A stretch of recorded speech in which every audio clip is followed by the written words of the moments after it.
Here we go, 7 months since handing the Chiefs an embarrassment, and this time the Birds are in Kansas City. Yet while some things have changed, there's a lot that hasn't. In this video, I'll get you caught up on the latest injury updates, look into some massive opportunities Philly can exploit, and share why Chiefs fans are terrified for a repeat of Super Bowl 59. Plus score predictions, best plays for Sunday, and another wild giveaway. So let's get into it. But first, let's run it.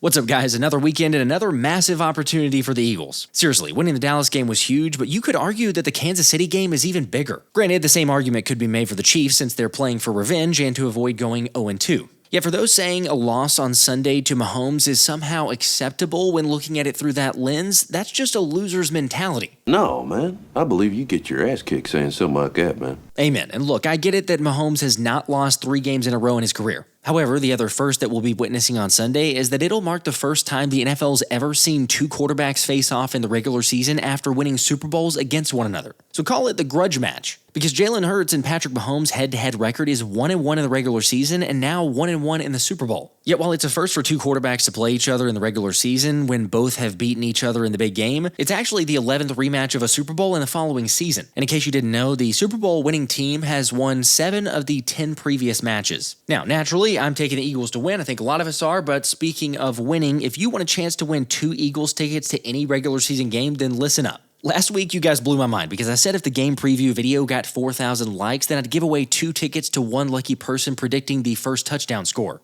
What I didn't expect is for you guys to hit that mark in like 8 hours of the video going live. By the way, congrats again to Michael for accurately predicting the Javonte Williams as the first touchdown score and winning tickets to the Tampa game.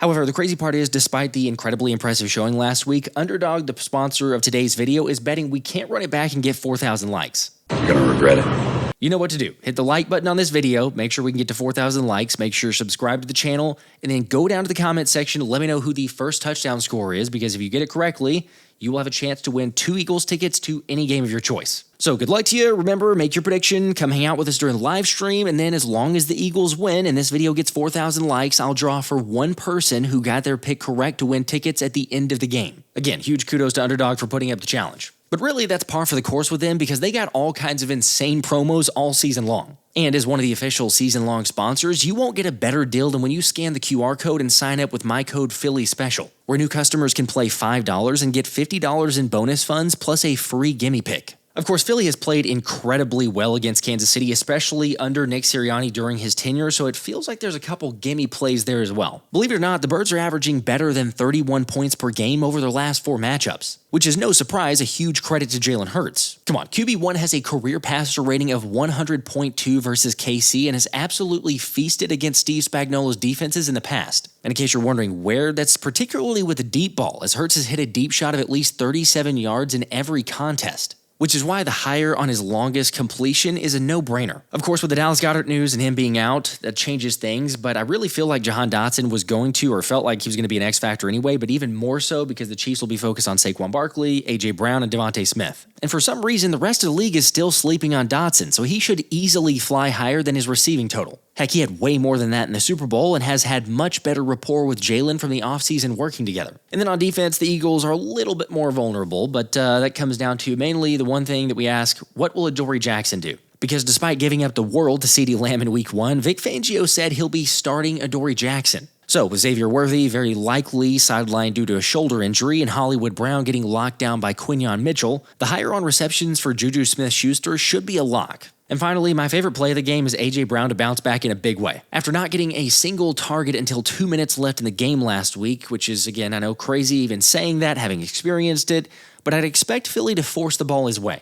AKA, take the higher on his targets because he ain't here for any participation trophies. Well, I didn't like it. I'm not, honestly. I mean, it's cool to make an example out of it, but I'm not in it for participation trophies. I'm cool. I'm cool on that. And I'm not hurt, and I wasn't a decoy, just kind of how the game went, so I just know I'm excited for week 2. Look, on one hand, I understand some concern. I've gotten several comments, some questions like, hey, Josh, are you concerned about AJ? Is he going to be, still good this season? What can we expect from him?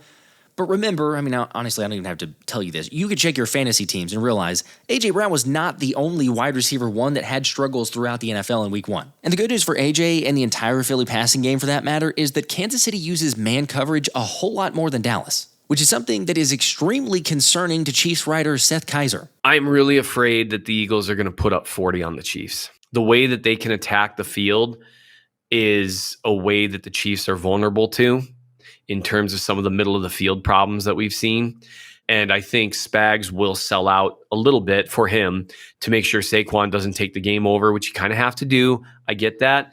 Although Spags loves to zig when everyone thinks he's going to zag. So maybe he just lets Saquon run for 6 yards of carry and says, now the offense can do some things. I'll be honest, I'll be shocked if Spags implores the thought or at least the scheme to try to say, let Saquon Barkley run on you. Like, I understand Jalen Hurts has continually carved up KC, but the general consensus has remained to shut down 2K say and then pray you can limit QB1. Obviously, that's much easier said than done, but the Eagles' ground game hasn't hit its stride yet. For example, in week 1, Barkley ran 18 times for 60 yards, which was 3.3 yards per carry and a touchdown. Yet as Jimmy Kempski pointed out, the Eagles strangely didn't run out of 11 personnel much, which has always been their strength. FYI, in case you're confused by 11 personnel, it's basically 1 running back, 1 tight end, and 3 receivers. Anyway, against Dallas, the Birds ran mainly 12 and 13 personnel, again, 2 and 3 tight end sets. But the issue is if you take away the 16-yard misdirection early, then Barkley had 13 carries for 14 yards in 12 and 13 personnel. Whereas on 4 carries from a single tight end set, Saquon picked up 30 yards. So like I said, add on top of that, the Dallas Goedert is out with the injury. It feels like kind of a natural foregone conclusion that you would space everything out, use the 3 wide receiver set, and make life a little bit easier. Plus, that's why I mentioned the guys I did for their totals to go over. Although in fairness, the beauty of this team is that nobody really cares for the individual numbers. Why you play the game, and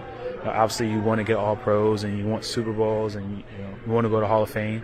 And a lot of that's dictated on, you guys and, the numbers that we put up. But, like, in reality, it's like you want to go out there, you want to have those statistics, you want to have those numbers. That's the human in you.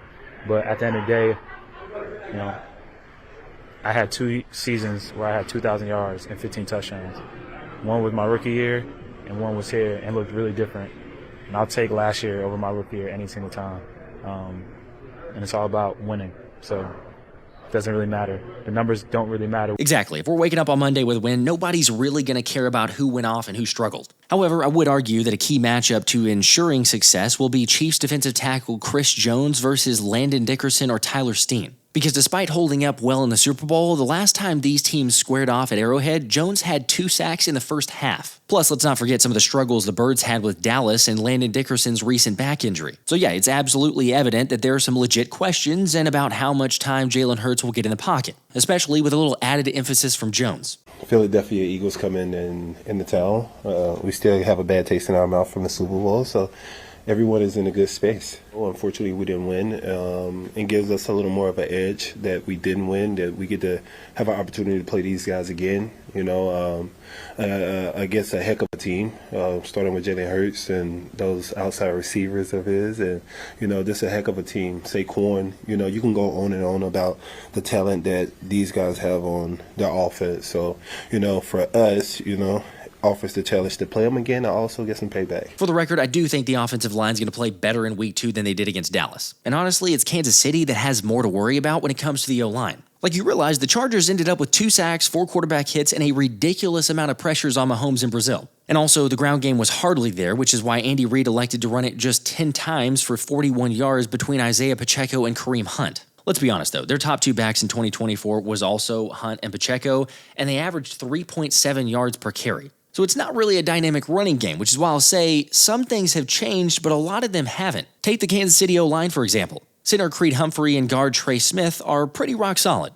However, outside of that, right tackle Jawan Taylor is very suspect, left tackle Josh Simmons is a rookie and still looks shaky coming off his torn patellar last year, and Kingsley Suamaitai is a huge question mark. Also, just some more proof for you there, those 3 guys I'm talking about graded as 3 of the 4 worst players on the Chiefs offense from the opener. Come on, take all that into account with Jalen Carter having 57,222 extra reasons to unleash the frustration this week, and it don't look good for KC. At the end of the day, he's going to make up for it. I know he will, so we'll get ready for this week. There are concerns with Jawan Taylor and Trey Smith in terms of Smith has struggled at times against Carter. Now, we'll see how it goes because Carter is more of a power guy. Ed Oliver actually gives Smith more problems than Jalen Carter has, but Carter can win either way, right? Speed or power. So he's a tough guy to block. And what I'm curious about is if the Chiefs try to slide protection to have Suamata Ias help by Creed, maybe Trey gets isolated against Carter. But here's the thing. Trey just got paid top of market money for a guard. So that means you got to be the guy that can be isolated even against a star and at least hold your own. No one's going to completely shut down Jalen Carter all game, but you got to be able to hold your own. It really is pick your poison with this Eagles defensive line. And oh, by the way, we get to see the first glimpse of Zadarius Smith with a pass rush as well. Just saying, in the Super Bowl, the Chiefs doubled Jalen Carter most of the time, and we know what happened. So my feeling is either they do that again and it allows the other guys to get home, or they allow the bread man to get blocked one-on-one and take their chances. It's a bold strategy, Cotton. Let's see if it pays off for him. I'll say this. It feels like a foregone conclusion that they'll double Jalen Carter because you think about he missed a game. There's extra reason for motivation. We talked about that forever. But this dude watches film like crazy, and if he's looking for insights and ways to beat guys from last week with how they played, you probably want to double team the breadman, which seems just about as much of a foregone conclusion as wide receiver Xavier Worthy being out for the Chiefs. However, Kansas City didn't officially rule him out, with Andy Reid saying there's a chance and that it's very slim Worthy plays against Philly. Although he did get some light work in on Friday, so you never really know. Meanwhile, for the Eagles, Landon Dickerson is a full go, as is Jalyx Hunt. But there was no practice for Dallas Goedert as the Eagles will be without DG this weekend, and Zack mentioned to keep an eye out for 6 offensive linemen in some packages to help with blocking options. Also, Tanner McKee is still out with a thumb injury, and Will Shipley is listed with an oblique injury and not ribs, but he is out. It is interesting because we thought it was a rib injury for Will Shipley. Turns out it's an oblique. Not really sure timing-wise. Sometimes that lingers even longer, so we'll keep you posted. Don't have an official date or update there, but as soon as we know, I'll share that info. Also, I'm curious, do we see Tank Bigsby just a little bit in the run game?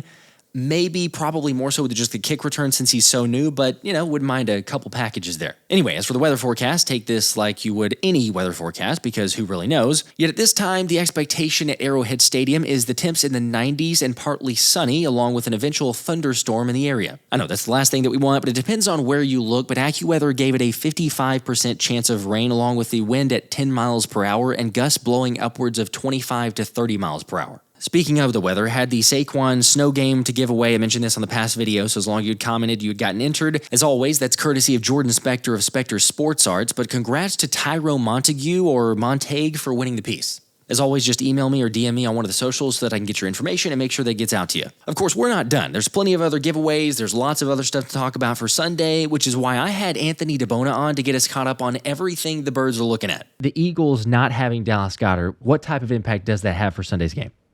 Well, unfortunately, the Eagles have plenty of experience playing without Dallas Goedert, right? I mean, he missed 7 games last season during the regular season.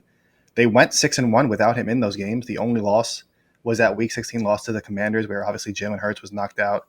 Devontae Smith had the drop. So a lot of things. And they still put up 33 points in that game. And in those 7 games without him during the regular season, they averaged 30.8 points per game. So it didn't seem like they had much of an issue scoring the ball without Dallas Goedert. Obviously going against the Chiefs defense, a little bit of a different test, but last week, in the opening week of the season, they used a lot of 13 personnel, which is a little bit odd.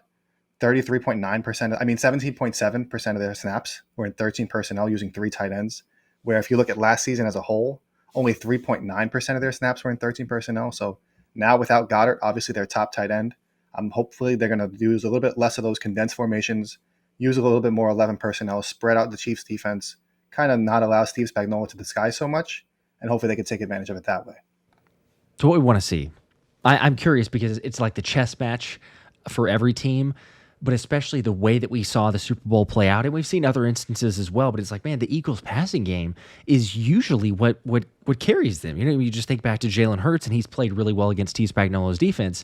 Granted, there's the elements to play of like, okay, the Chiefs will play a lot more man coverage. It's like a guaranteed fact. They'll play more man coverage than Dallas did because Dallas was in zone the entire time. But, what type of difference does that make for guys like A.J. Brown, Devontae Smith, getting involved there?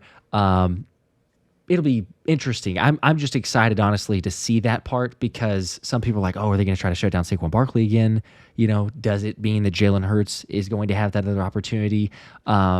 Personally, I would say yes. I feel like they're going to still live and die with like shut down Saquon Barkley.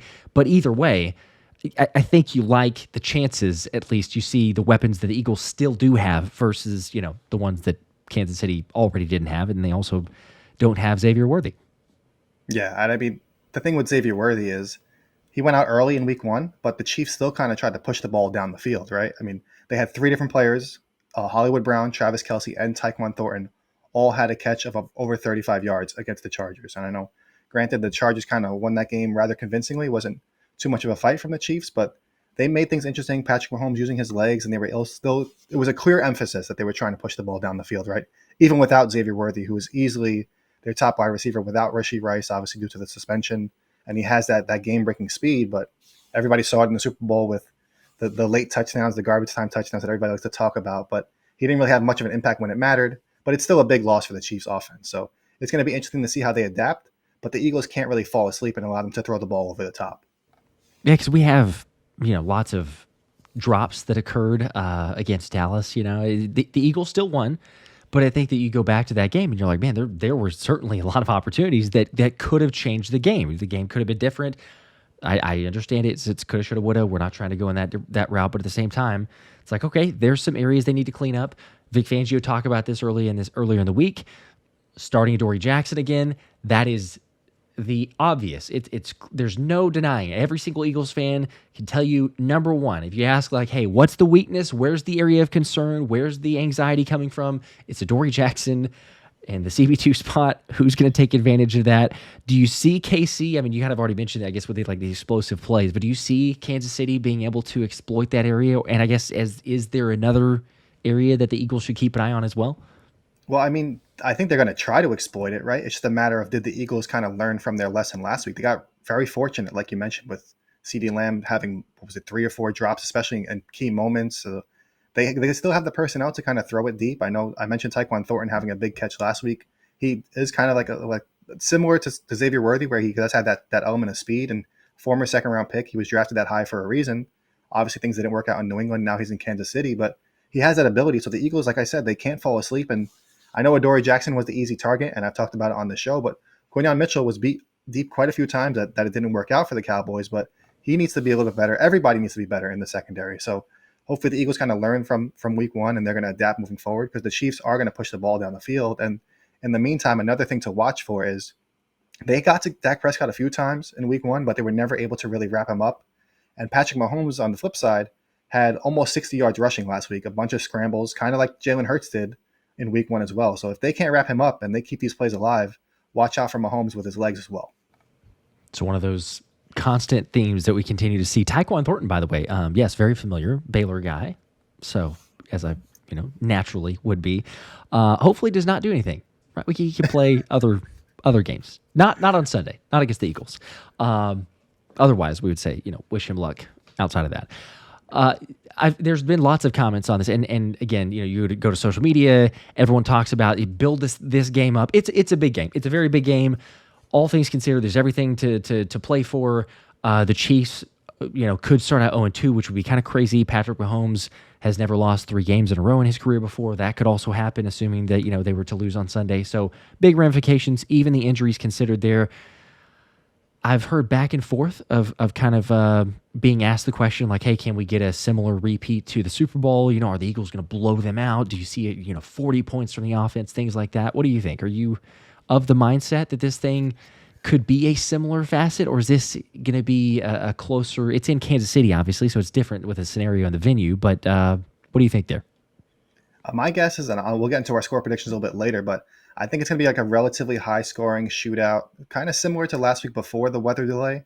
But I just don't know if the Eagles are going to be able to dominate them defensively like they did in the Super Bowl. That was just almost like a once-in-a-lifetime beatdown, where some of the things they've done, and if you look back on it now, it's like, wait, they held them how many plays in a row without points? How many plays in a row without first down, without crossing midfield? Like, it was crazy to hold Patrick Mahomes and the Chiefs into kind of putting them in that deficit. So I don't know if they're going to have that same exact success. And like we mentioned with Adoree Jackson and some other questions on the defense, the Chiefs are going to try to learn from what they happened in the Super Bowl and adapt and kind of attack Philly's weaknesses this time around. So I think the Eagles should still win. I think they will still win. Like I said, we'll get into our exact score prediction soon, but I think it might look a little bit differently this time around.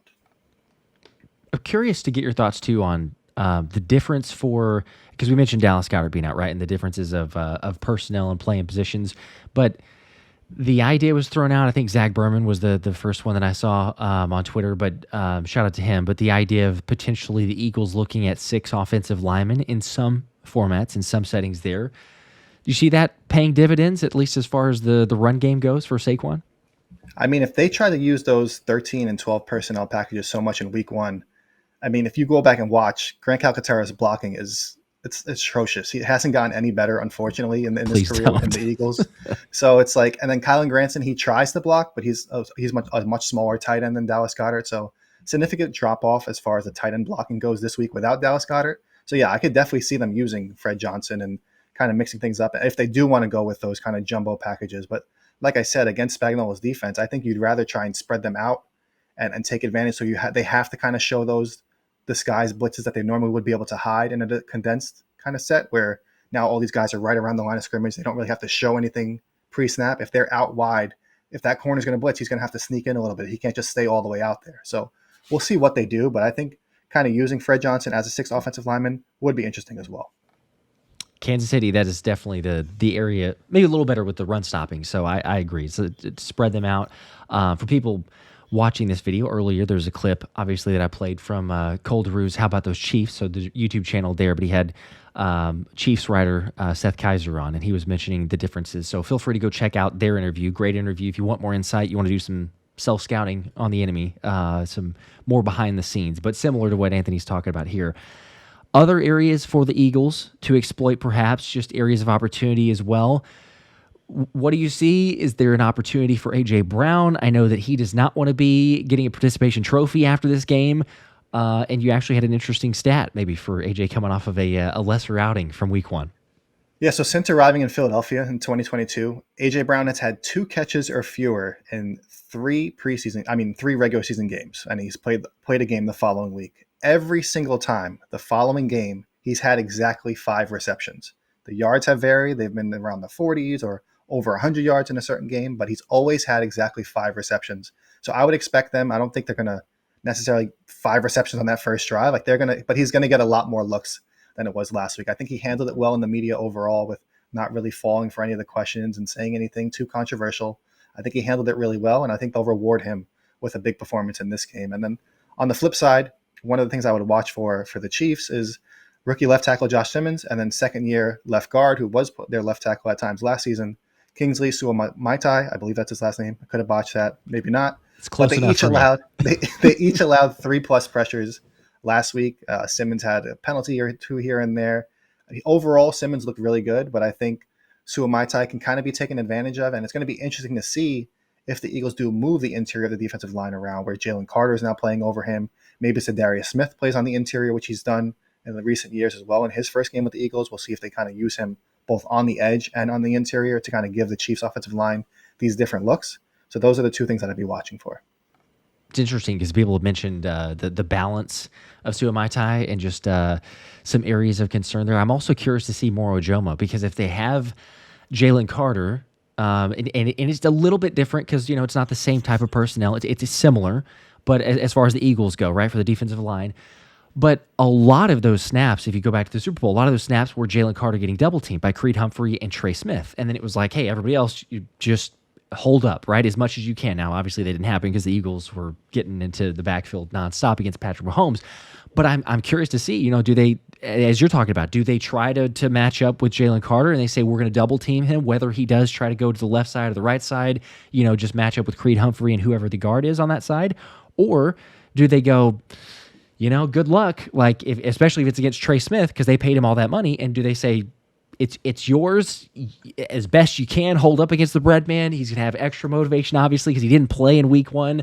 It's a pick your poison scenario for the defensive line. So, I'll just say this is a Super Bowl claim, right? But surely we're not coming away from week 2 and going, well, the Eagles didn't get another sack. They're not going to go 2 straight games of no sacks from the Eagles. I don't believe in jinxes for the people out there that are like, oh, Josh, you just jinxed it. Well, come back to the video or let me know after the game if that doesn't happen. But I'm just telling you what, they've surely at least one, but really multiple sacks I would expect with the D-line caliber that the Eagles have.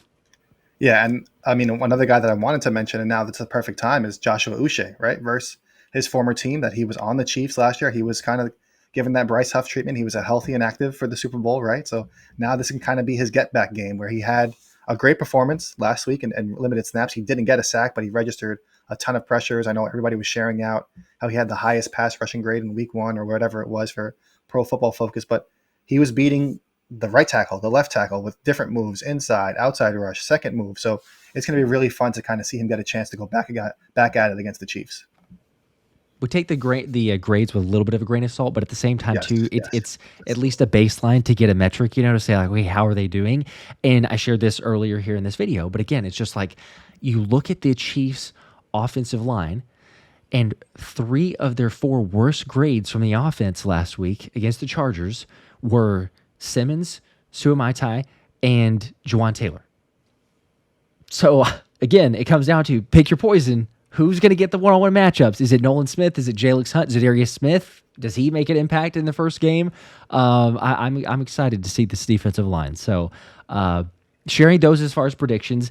Obviously, as we do normally every single week, we have our score predictions and first touchdown score. So reminder, again, as I mentioned earlier in the video, but just make sure to drop your comment, first touchdown score. If the Eagles win and this video gets 4,000 likes, then come on over to the live stream during the game, and I'm going to be spinning for the winner at the end of that. Someone picked Javonte Williams, unfortunately, because the Cowboys scored first last week, but they did win the tickets because the Eagles won, so congrats again to Michael. This week, first touchdown scorer. Who are you going with? I mean, it's a little bit boring because usually, I like to either go with like an opposing player or some odd player on the Eagles. Yes. But if you're looking at the last 3 matchups between the Eagles and the Chiefs, both Super Bowls and the regular season matchup, Jalen Hurts has had the first touchdown, a rushing touchdown, in 2 of the last 3 matchups. Honestly, it was both Super Bowls, I believe. So I think he might be the guy again. I think the Chiefs might win the toss. They'll defer, kick it off to the Eagles. They kind of march methodically down the field, with Jalen Hurts kind of ending with a tush push or a scramble like he did last week, something like that. But I think Hurts is going to get the first touchdown. Okay. All right. I went with Hurts last week, and sadly, like I say, again, Javonte Williams scored first, and then Hurts got the score. I'm going to say AJ Brown. Maybe not a surprise because, but I'm going to say it's a forced to AJ Brown. We talked about it earlier in the week as we were making some of our picks. And feel free to go to the phillyspecialshow.com. Anthony's got a good write-up on the game preview and everything else, and more official picks that you can follow on Underdog. Scan the code, use code PhillySpecial. But it just feels like one of those games, as you mentioned earlier too, the 5 catches that AJ's had after those type of performances where it's been lackluster. If it's 5, it feels like, surely they're going to have multiple more targets than that, like 8, 9, 10. We took the over 5.5. Either way, AJ, first opening series, nothing better to get him feeling right. So I'm going to take AJ Brown as the first score. Score predictions, though. Is it going to be a close one? Is it a blowout? How are we feeling? Yeah, I kind of gave it away a little bit earlier, not the exact score, but I think it's going to be high scoring, but not a huge margin of victory for the Eagles. I have them winning 31-27 on the road in Kansas City. That 27 number's a very whether it's the Eagles or the opponent in the first couple matchups. It's been the similar theme, the constant theme on it. So I've also got 27, but mine is 27-24 for the Eagles. So it is a close one, but it's just a little bit less on the score. So we'll do 51 for the total there for people keeping track for various reasons. But 27-24. Regardless, though, Eagles win. Hey, look, if they get the win, move to 2-0. Chiefs are 0-2. The Commanders already lost to the Packers. Either way, Cowboys and Giants, someone's got to lose. It'd be great if the Giants could do us a favor and maybe beat Dallas. But, you'd be sitting in a pretty good situation either way as long as you can take care of business and get the dub. So, feeling pretty good. We'll see. It seems like they have the right mindset, everything cutting into it. They kind of put last year behind them, but now it's time to kind of get the job done. There we go. All right, guys, we appreciate it. As always, could not do these giveaways without you. What makes it possible. So thank you again. Make sure to drop a like on the video, subscribe, stay tuned, come hang out on the live stream. We'll see you until next time. Go Birds.